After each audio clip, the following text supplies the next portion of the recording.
Você está ouvindo agora O Raio Acertou, o seu podcast semanal sobre jornalismo narrativo, sobre tudo que nos move e sentimos.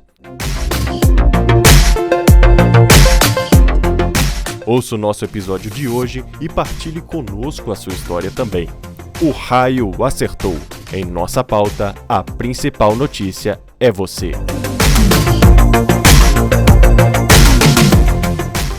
Começamos agora mais um episódio de O Raio Acertou. Estamos aqui para falar sobre cultura, sobre cinema, sobre televisão, sobre tudo aquilo que a gente gosta. Nesta semana nós vamos dar uma pequena pausa a respeito dos indicados para o Oscar, porque um outro filme, um outro lançamento nesses dias está mexendo muito com a gente, com a crítica, com as opiniões, inclusive assim, opiniões bem divergentes, por sinal, e a gente não poderia deixar de trazer isso aqui para o nosso podcast. O Raio Acertou está começando agora, bora lá? Nós vamos falar hoje do lançamento de O Morro dos Ventos Uivantes, uma adaptação dirigida pela cineasta Emerald Fennell, que já venceu o Oscar por Bela Vingança, né? É uma cineasta que eu gosto muito, eu confio muito no trabalho da Fennell, eu acho ela espetacular, mas ela divide opiniões, né? Não só O Morro dos Ventos Uivantes, mas o seu estilo cinematográfico é algo que incomoda uns e agrada outros, né? A Emerald Fennell, ela tem uma sensibilidade e uma teatralidade muito fortes no seu jeito de contar as histórias. Eu, particularmente, conheci o trabalho da Emerald quando ela dirigiu, produziu e escreveu Bela Vingança, que foi o filme que de fato deu a ela a visibilidade, que fez o mundo conhecê-la, né, a ponto dela ser indicada ao Oscar e vencer. Bela Vingança venceu como o melhor roteiro. E aí, a partir de então, eu me interessei muito pelo estilo da Emerald. Depois, eu assisti Saltburn, que também é dela, e eu confesso para vocês que foi em Saltburn que eu fui entender qual que é o estilo cinematográfico dela. Por quê? Porque Bela Vingança é um filme sério. Vamos dizer assim, Bela Vingança é um filme que mexeu e que mexe com a estrutura cultural e social que nós vivemos. Porque se trata de um tema espinhoso, fala de um tema em que a cultura do machismo e a violência contra a mulher é algo assim muito escancarado, e ela conseguiu levar isso para as telas do cinema de uma forma muito particular, né? Então, Bela Vingança me encantou com isso. Mas quando eu chego em Saltburn, da Emerald Fennell também, e história dela também, eu vejo que ela é uma cineasta que abraça sem medo a teatralidade, em todos os sentidos. Tudo que ela faz em Saltburn é magnífico. A fotografia, a luz, as cores, a teatralidade de cada cena, tudo ali mexe com a gente. Inclusive ver o Barry Keoghan completamente nu é uma das coisas que só a Fennell seria capaz de nos proporcionar, né? E aí chega até nós O Morro dos Ventos Uivantes, mais uma adaptação desse clássico literário, só que dessa vez com a pitada de Emerald Fennell. Eu começo dizendo para vocês que tudo que vier da Emerald Fennell, eu vou comprar a ideia. Eu vou assistir, eu vou me dedicar, eu vou olhar com todo o interesse possível, porque eu confio nela. Eu confio no seu trabalho, eu confio no seu jeito de contar as histórias, eu confio nas escolhas que ela toma ao decidir contar, narrar uma história para as telonas. Então eu sempre vou confiar na Emerald Fennell. O seu jeito de fazer cinema é um jeito muito particular dela e merece mais atenção do público, merece mais o nosso reconhecimento. O Morro dos Ventos Uivantes da Emerald, ele não é 100% fiel às páginas que a Emily Brontë escreveu. O livro da Emily é um livro da década de 1840, né, ali mais ou menos 1847 foi lançada a primeira publicação, e para aquela época era um livro muito avançado. Foi um livro que foi criticado, a Emily, ela custou ter o reconhecimento pela sua obra, não é à toa que essa é a única obra de sucesso de toda a sua carreira de escritora, e a Emily Brontë, ela escreve uma história de romance que quebra os padrões sociais daquele tempo. O Morro dos Ventos Uivantes conta a história de Catherine e o nome do protagonista, ele é difícil de falar. É a Catherine e o Whitcliffe. A Catherine, ela é filha única, né, de um senhor rico, viúvo, que perdeu a esposa, e ele acolhe em sua casa um jovem, um garoto, né, que estava a ermo na sociedade, sem lugar, e que dá a ele o nome de Ratcliffe. Então, a gente não sabe a origem dele, não sabe de onde ele veio, mas ele é acolhido pelo senhor, pelo pai da Catherine, e os dois se tornam grandes amigos. Só que o que acontece? Quando o Ratcliffe e a Cat, eles atingem a idade adulta, eles percebem o quanto um ama o outro. E esse amor é um amor proibido, porque ela é da alta sociedade e o Ratcliffe é um ninguém. Né? Não dá nem para chamá-lo de pobre, porque ninguém sabe o que ele é, de onde ele veio. Ele é um ninguém. E quando ele é acolhido pelo pai da Catherine, ele é acolhido e se torna um funcionário, um servo da casa, um criado da casa, né?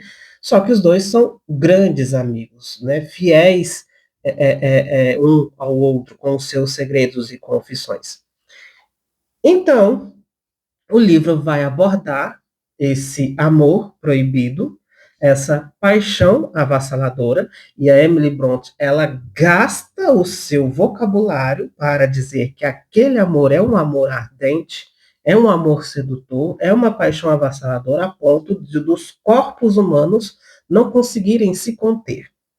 Então, por aqui você já consegue perceber dos desafios que esse livro sofreu para ser aceito na sociedade literária daquele tempo, né?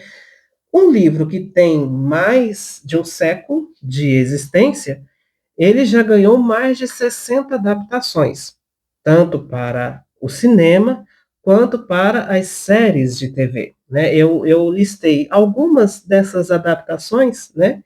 É um livro com quase 180 anos de publicação, né? A primeira adaptação de O Morro dos Ventos Uivantes, para vocês terem uma ideia, é de 1920, ainda da era do cinema mudo, para vocês terem uma noção, né? E aí a gente tem outras versões que também fizeram grande sucesso. Em 1939, os atores Laurence Olivier e Merle Oberon, né, deram vida ao casal protagonista. Depois, em 2011, nós tivemos o James Hawson e a Kaya Scodelario, né, a Kaya vocês conhecem muito bem, né, e uma escalação que sofreu críticas do público, né, dado as características culturais desses dois. Em 2009, a gente teve o Ratcliffe na pele do Tom Hardy, né, o nosso Venom. Olha só que interessante. E ele contracenou com a Charlotte Riley, que fez a Catherine. Na versão da Emerald Fennell, nós temos o Jacob Elord e a Margot Robbie. A escalação do Elord, ele sofreu também algumas críticas, porque o público, né, sobretudo o público amante da literatura e que conhece a obra da Emily Brontë, alegava que o Jacob Elord, ele não tem as características que o Ratcliffe apresenta no livro, né?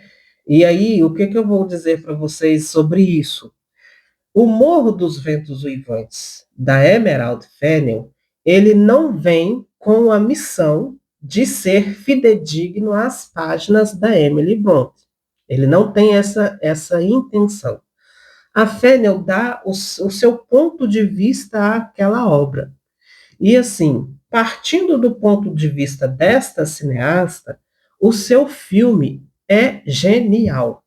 O seu filme é uma obra de pura inteligência e sagacidade. É como se eu dissesse que a Emerald Fennell faz uma versão de O Morro dos Ventos Uivantes para a sociedade atual que nós estamos. E claro, o seu estilo cinematográfico, com toda aquela teatralidade, com todo aquele amor à arte, faz com que cada cena que nós assistimos se torne uma verdadeira tela de pintura feita à mão. E é magnífico, é espetacular, desde fotografia, figurino, sabe?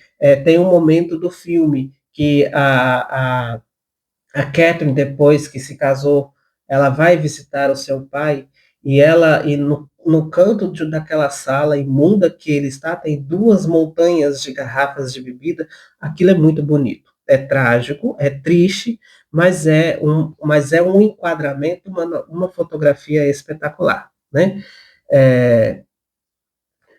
Uma das características na filmografia da Fennell dá-se por sua beleza e grandiosidade teatral nas histórias que decide contar.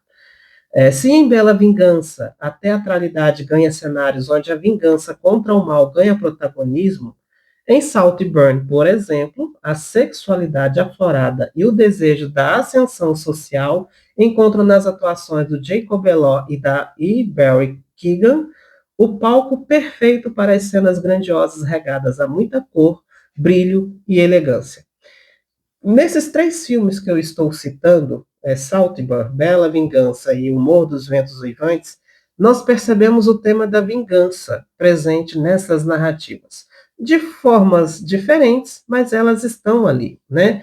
Apesar de, na visão da Fennell para O Morro dos Ventos Uivantes, a vingança não ser um elemento principal, como é na obra da Emily Brontë, né, ela está ali, né? A Fennell, ela tem uma preocupação muito grande de não vitimizar nem o Radcliffe e nem a Catherine, né, de não culpar nenhum dos dois. Ela simplesmente coloca 2 adultos perdidamente apaixonados que se veem amarrados, que se veem presos numa cilada da paixão e não conseguem sair dali, né? Quando o Radcliffe sai da vida da Catherine, quando ele foge, ela se casa, e não se casa por amor, ela se casa por um casamento arranjado, né? Se casa por dinheiro, se casa por status, para manter o seu status social. E anos depois de casada, né, o Radcliffe volta, e ele não é mais aquele rapazinho, coitadinho, pobre, né, sem nada e nem ninguém. Ele é um rico, né? E o filme não mostra como que ele enriqueceu, como que ele chegou à vida em que ele se encontra, mas o seu retorno balança as estruturas, não só da Catherine, mas dele também, né? O amor desses dois se reacende. Na verdade, ele nunca se apagou, mas ele se reacende, né? Agora, nessa nova adaptação de O Morro dos Ventos Uivantes, encontramos mais uma vez a teatralidade da Emerald Fennell ao decidir encharcar a sua versão da literatura de elegância, paixão desordenada e, ao mesmo tempo em que a riqueza é em demasiado, também é a pobreza mais baixa que a miséria social, repugnante e desvanecida. Então, não há meio termos no cinema da Emerald. Na sua filmografia, na sua característica cinematográfica, ela não trabalha com morno, ela não trabalha com meio termo, ou tudo é muito, ou tudo é nada, sabe? Como eu disse aqui, a riqueza é uma riqueza demasiada, ou a sua pobreza é uma pobreza repugnante, né? Não existe meio termo para ela.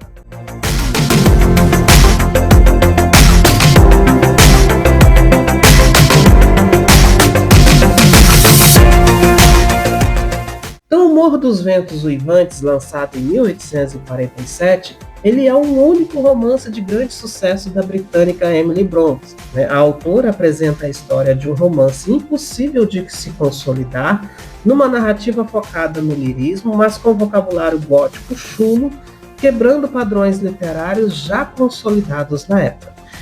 Um vocabulário que a Emerald não adota para o seu filme. A obra já recebeu, nestes 180 anos de publicação, mais de 60 adaptações para o audiovisual, entre filmes e séries de TV.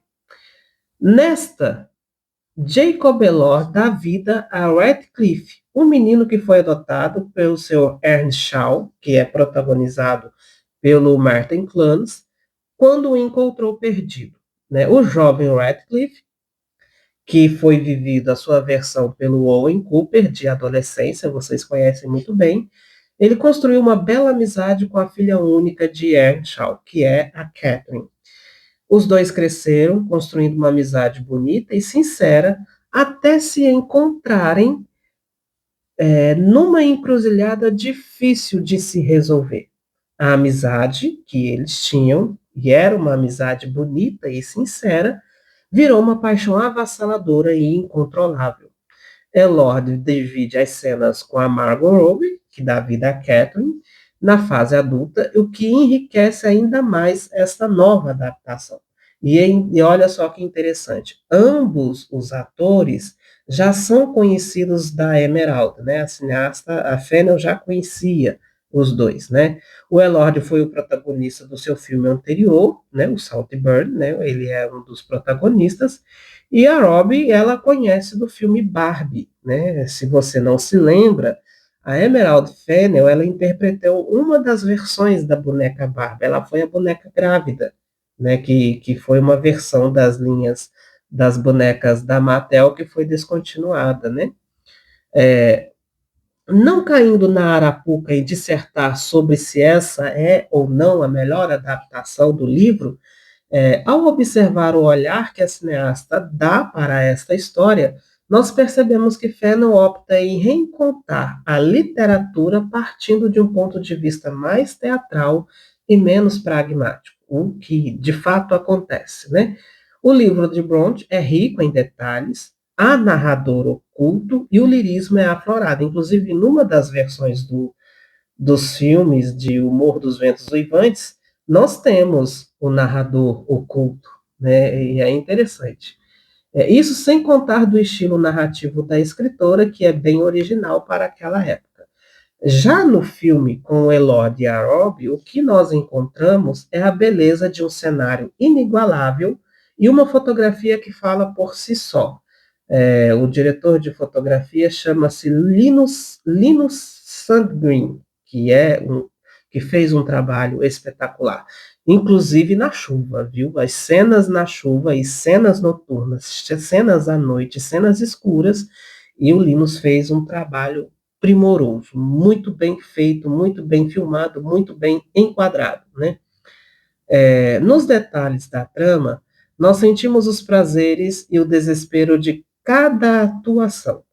E vai muito além de um figurino espetacular e de um Ratcliffe viril, bonito, de grande estatura, charmoso e muito sedutor. Né? O Jacob Elord, ele rouba a cena. Ele é um homem muito grande, né? Tem um corpo escultural muito grande, né?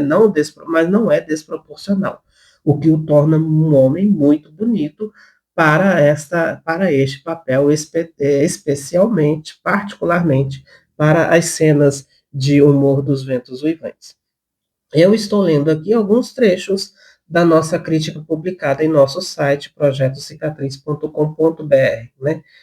É injusto afirmar que a adaptação da Fennell não é fidedigna às páginas de Brontë. Apesar de ser, mas a gente não pode se agarrar a esse detalhe. Se você é um fissurado em O Morro dos Ventos Uivantes, no livro, nas páginas, não vá com essa fissura para o cinema assistir esse filme. E outra, gente, assistam esse filme na tela grande.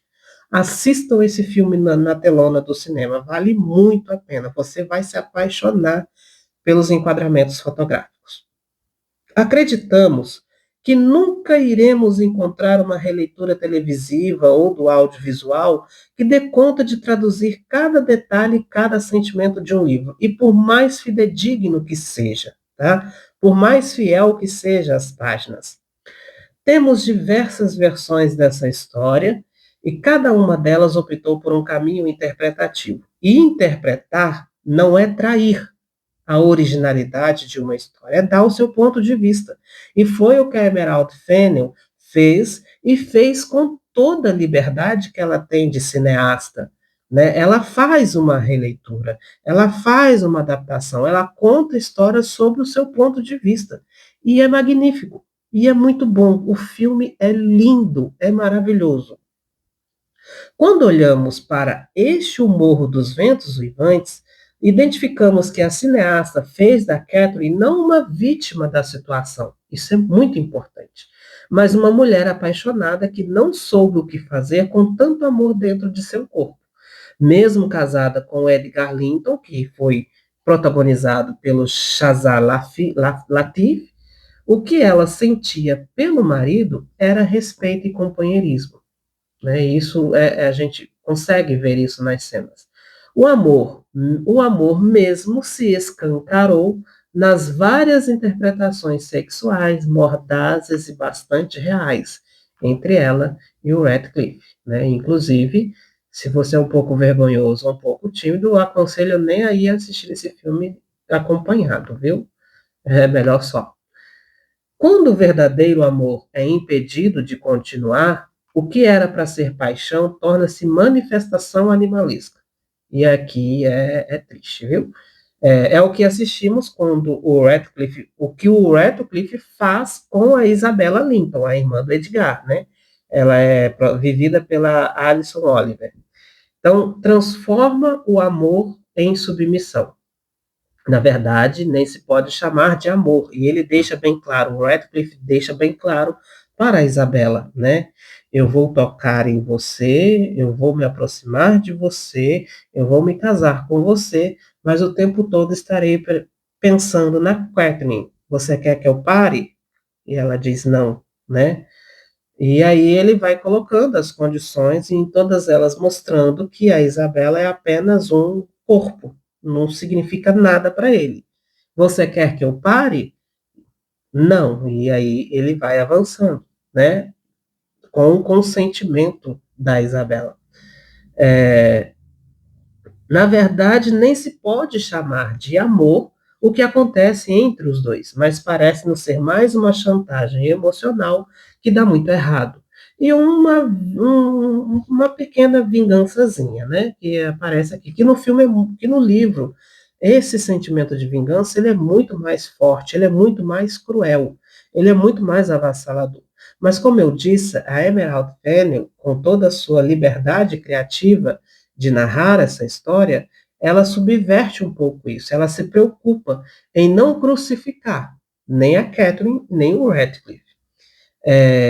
Continuando aqui, toda a história é regada ao amor verdadeiro, ciúmes doentios, paixão avassaladora e tragédia anunciada.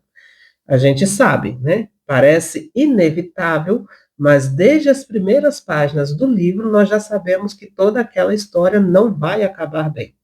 E a Emerald Fennell faz a mesma coisa no filme. Ela faz questão de que nós tenhamos esta mesma sensação desde os primeiros minutos do filme. A gente sabe que aquilo ali não vai acabar bem.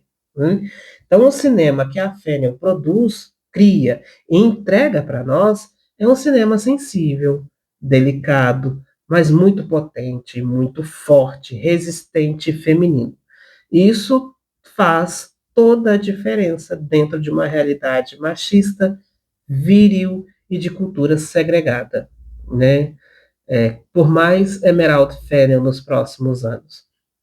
E aí eu dando um grande destaque ao diretor de fotografia, o Lino Santlin, que fez das grandes cenas verdadeiros cenários pintados à mão, desde as cenas frias, chuvosas, como a do enterro do Sr. Ernest Shaw, até as cenas em plena luz do dia, destacando o vermelho vivo das frutas, dos vestidos, dos laços de cabelo, o azul cintilante detalhando cada curva do vestido negro e a noite da Catherine, e até a cena derradeira da morte de Catherine Earnshaw, no grande bloco branco, quando o vermelho vivo do sangue anuncia a tragédia que nós já estávamos esperando. É uma boa adaptação, né? Se melhor ou pior entre tantas outras que já foram feitas, não cabe a nós dizer, mas com toda certeza é uma adaptação digna dos olhares femininos e culturais emergentes dos dias atuais. Então, para você que nos acompanha aqui no podcast O Raio Acertou, para você que ainda não assistiu O Morro dos Ventos Uivantes, vá assistir, mas vá livres de preconceitos. Não leve os conceitos do livro contigo, né? Mas vá disposto a enxergar a mesma história que você tanto ama, que você tanto leu, por um novo ponto de vista. Por um ponto de vista genial, inteligentíssimo e bonito. O Morro dos Ventos Uivantes é um filme lindo, bonito, inteligente, genial e seguro, certo daquilo que ele veio para fazer e para provocar em cada um de nós. A gente vai ficando por aqui, encerramos o nosso episódio dessa semana e a gente volta semana que vem. Até lá! Ouça o podcast O Raio Acertou no Spotify e se inscreva em nosso canal do YouTube para acompanhar os novos episódios toda sexta-feira às 11 horas da manhã. Este podcast tem a produção do Projeto Cicatriz de Jornalismo Narrativo. Siga-nos no Instagram, @cicatrizjornalismo e acesse projetocicatriz.com.br. Locução e edição de Lucas Krautz. Apresentação e roteiro de Dione Afonso. O raio acertou, e ele acerta onde falta humanidade. Em nossa pauta, a principal notícia é você.